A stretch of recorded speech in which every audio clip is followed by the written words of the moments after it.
Hello YouTubers, so this is going to be another one of those building a custom intercom speaker type of video here. Using miscellaneous parts I have, plus a speaker that's on the way for this. So, this housing here came from NYCFanPlaneguy. Very well made, and I do intend on reusing this for a different kind of speaker, which I will explain here in a bit. Look how very well made this is. He went all out on this.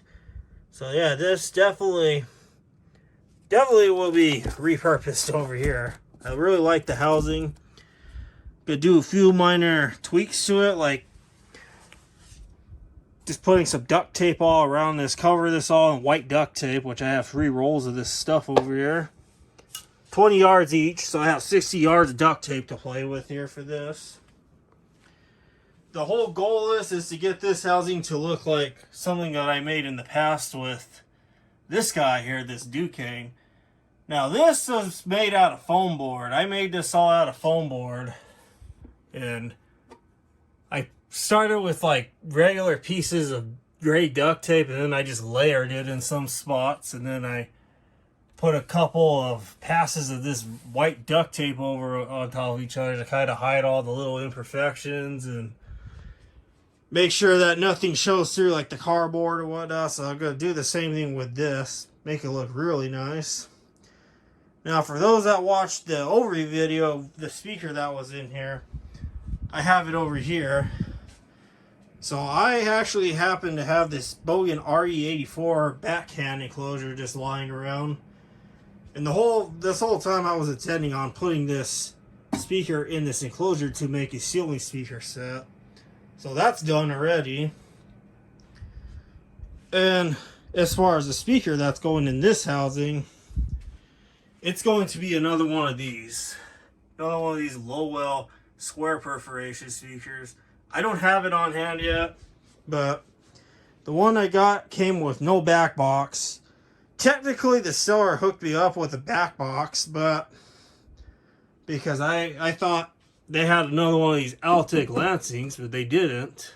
So instead they gave me a back box and a stage for that. But it turns out that back box is slightly larger, which I'll probably put a picture in the video of what the seller sent me, but you'll see what I mean. But I'm really hoping that this back box will be big enough that this big bride grill will fit on that back box. It is slightly bigger than these traditional ones, and this one is slightly bigger, so I'm hoping that this will fit that. That'd be awesome. And then I could ditch this housing and put it away as a spare. So that's the whole idea. So it's kind of a mismatch of parts going on over here. Mismatch of parts that it's going to be going into this. So I will update you guys as I go with this project. Okay, YouTubers, so it's about a few days later from the last clip you saw. I decided to put this speaker back in the housing it came in. And a bunch of plans have changed around, because, you know, things are always subject to change around here, let's say. But so far, I'm about halfway through with this project. I got the front all taped up. It's all nice. I went crazy with layers of tape to make this look really nice. Here's the back. Got the base shroud on this particular speaker. So, got this here.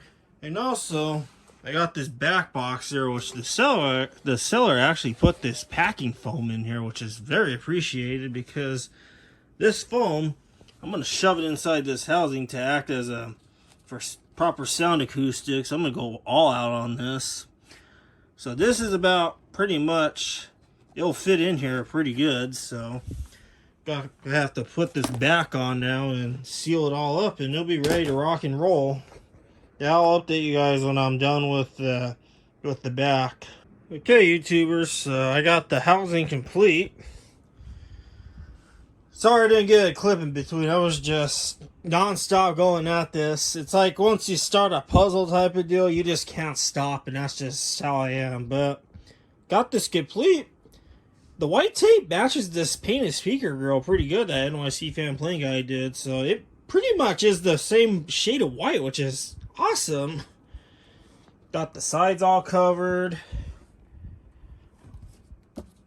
Got the top done.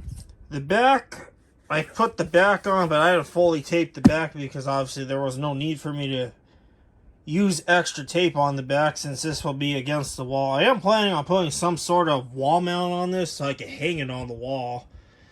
But it's nice to see that this housing looks really nice with the tape. The final touch is done to this. So yeah, this housing came from NYCFanPlaneguy, and this would just be bare cardboard with some joints that he did. They're trying to understand why he did the joints to keep the parts of the housing from folding inwards or caving in. So let's hear what this sounds like.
So yeah, that's what this sounds like. The bass is actually really awesome on this. Now, NYCFanPlaneguy designed this, which this is just a recap if you didn't watch the overview video. Yeah, he made some kind of bass shroud for the, I guess, one side of the speaker, and I guess he added that because he noticed that it improved the bass. So obviously, I left that as is because obviously it's working. So. But also, I think since I added that acoustical foam in the back, it also helps dampen some of the cardboard from rattling and whatnot. So that really has helped.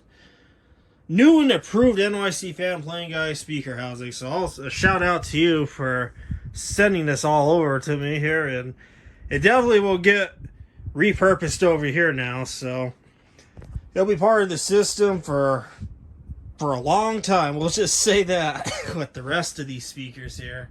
So yeah, I hope you guys enjoyed this little mini building process of this housing here from NYCFanPlaneguy. There will be an archive.org link in the description for a whole bunch of random intercom videos, real life concept videos playing that I never got around to uploading. So I'll just combine all those videos together into one montage of a video for those that want to watch that kind of stuff.